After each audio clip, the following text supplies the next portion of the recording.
അപ്പോൾ ഇന്ന് നമ്മുടെ നാട്ടിലൊക്കെ വ്യാപകമായിട്ട് കത്തിക്കൊണ്ടിരിക്കുന്ന ഒരു വിഷയമാണ് പബ്ലിക്കായിട്ടുള്ള വ്യായാമം.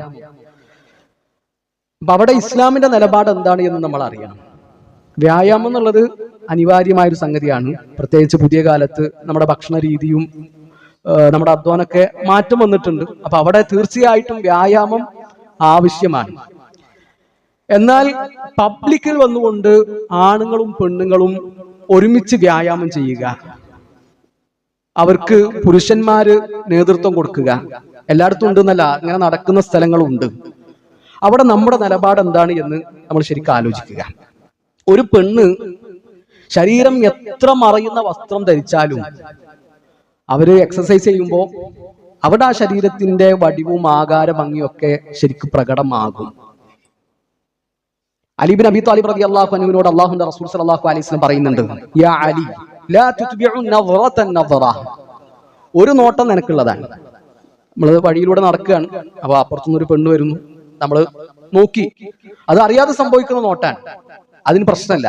എന്നാൽ രണ്ടാമത് വീണ്ടും ആ പെണ്ണിനെ നീ നോക്കാൻ പാടില്ല അലി, ആ രണ്ടാമത്തെ നോട്ടം നിനക്കുള്ളതല്ല അലി എന്ന് അല്ലാഹുവിന്റെ റസൂൽ സ്വല്ലല്ലാഹു അലൈഹി വസല്ലം പറയുന്നു.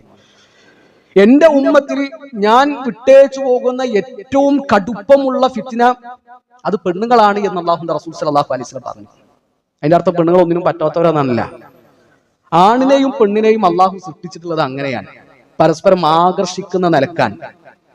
അതുകൊണ്ടാണ് മാക്സിമം ആണുങ്ങളെ ആകർഷിക്കുന്ന വിധത്തിൽ നിന്നൊക്കെ മാറി നിൽക്കാൻ അള്ളാഹു പ്രത്യേകം ഖുർആനിലൂടെയും അള്ളാഹുവിന്റെ റസൂൽ സ്വല്ലല്ലാഹു അലൈഹി വസല്ലം സുന്നത്തിലൂടെയും നമുക്ക് പറഞ്ഞു തന്നിട്ടുള്ളത്. അപ്പൊ അങ്ങനത്തെ സംരംഭങ്ങളിൽ നമ്മുടെ ഭാര്യമാരില്ല, നമ്മുടെ മക്കളില്ല, നമ്മുടെ ഉമ്മമാരില്ല എന്ന് നമ്മൾ ഉറപ്പുവരുത്തുക. നമ്മൾ എന്തിനാണ് ഒരു ഫിത്നയുടെ വാതിൽ തുറന്നു കൊടുക്കുന്നത്? ഇതിന് വേറെ ഒരുപാട് അവസരങ്ങളുണ്ടല്ലോ. ഇപ്പൊ ഒരാൾക്ക് വ്യായാമം ചെയ്യണം, ഒരു പെണ്ണിന് വ്യായാമം ചെയ്യണം, അത് കൂട്ടമായിട്ട് തന്നെ ചെയ്യണം എന്ന് വിചാരിക്കും.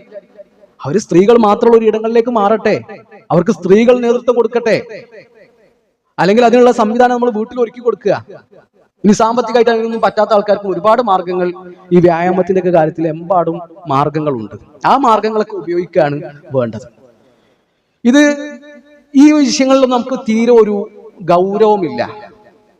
പലപ്പോഴും ഈ ഡ്രൈവിംഗ് സ്കൂളുകളിൽ പെണ്ണുങ്ങൾ പോകും, എന്നിട്ട് ഈ പെണ്ണിനെ ആരാ ഡ്രൈവിംഗ് പഠിപ്പിച്ചു കൊടുക്കുന്നത്? ഏതോ ഒരു ചങ്ങായി. അന്ത നാട്ടില് പെണ്ണുങ്ങൾ പഠിപ്പിക്കുന്ന ഡ്രൈവിംഗ് സ്കൂൾ വേറെ ഇല്ലാഞ്ഞിട്ടാണോ? അല്ല, നമ്മൾ അന്വേഷിച്ചിട്ടില്ല. അത് നമ്മളെ പെണ്ണുങ്ങൾക്ക് വേറൊരാൾ ഡ്രൈവിംഗ് പഠിപ്പിച്ചു കൊടുക്കുന്നത് തെറ്റായിട്ട് നമുക്ക് തോന്നിയിട്ടില്ല. ഒരാണിന് ഒരു പെണ്ണിന്റെ കൈ സ്പർശിക്കാൻ എപ്പോഴാണ് അനുവാദമുള്ളത്? ഒരു പെണ്ണിന് ഒരാണിനെ സ്പർശിക്കാൻ എപ്പോഴാണ് അനുവാദം ഉള്ളത്? അന്യരാണെങ്കിൽ അനിവാര്യ ഘട്ടങ്ങൾ വരുമ്പോഴല്ലേ, നിർബന്ധമായ അവസ്ഥകൾ വരുമ്പോഴാണ്. നാട്ടിൽ ഒരുപാട് ലേഡി ഡോക്ടർമാരുണ്ടാകും, എന്നാലും പ്രസവിക്കാൻ വേണ്ടിയിട്ട് ഓള് പോവുക ഏതെങ്കിലും പുരുഷന്റെ അടുക്കിലേക്കാണ്. നമുക്കതൊരു വിഷയമല്ല. അവിടെയൊക്കെ ദീനിന്റെ നിലപാട് നമ്മൾ പാലിച്ചിട്ടില്ല എങ്കിൽ വലിയ വലിയ ഫിത്നകൾ ഉണ്ടാകും. അതിനൊക്കെ എത്ര തെളിവുകളും ഉദാഹരണങ്ങളും എല്ലാ ദിവസവും നമ്മൾ കേൾക്കുന്നുണ്ട്. എത്ര കേട്ടാലും എത്ര കണ്ടാലും എന്താണ് നമ്മൾ പഠിക്കാത്തത്? ഇസ്ലാം എല്ലാ ഫിത്നയുടെയും വാതിലുകൾ അടച്ചിട്ടുണ്ട്. അപ്പൊ ആ വിഷയമൊക്കെ കുറച്ച് ഗൗരവത്തിൽ നമ്മൾ കാണുക. വ്യായാമം ചെയ്യേണ്ടെന്നൊന്നല്ല പറയുന്നത്, അതൊക്കെ ആവശ്യമാണ്, അനിവാര്യമാണ്. എന്നാൽ അവിടെയൊക്കെ ഇസ്ലാം മുന്നോട്ട് വെക്കുന്ന നിർദ്ദേശങ്ങളും മാർഗങ്ങളൊക്കെ പാലിച്ചുകൊണ്ട് നമ്മൾ ചെയ്യുക.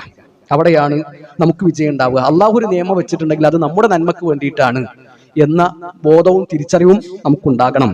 അള്ളാഹു അങ്ങനെ ദീനിന്റെ നിയമങ്ങൾ മുറുകെ പിടിക്കുന്നവരുടെ കൂട്ടത്തിൽ നമ്മളെല്ലാവരെയും ഉൾപ്പെടുത്തട്ടെ.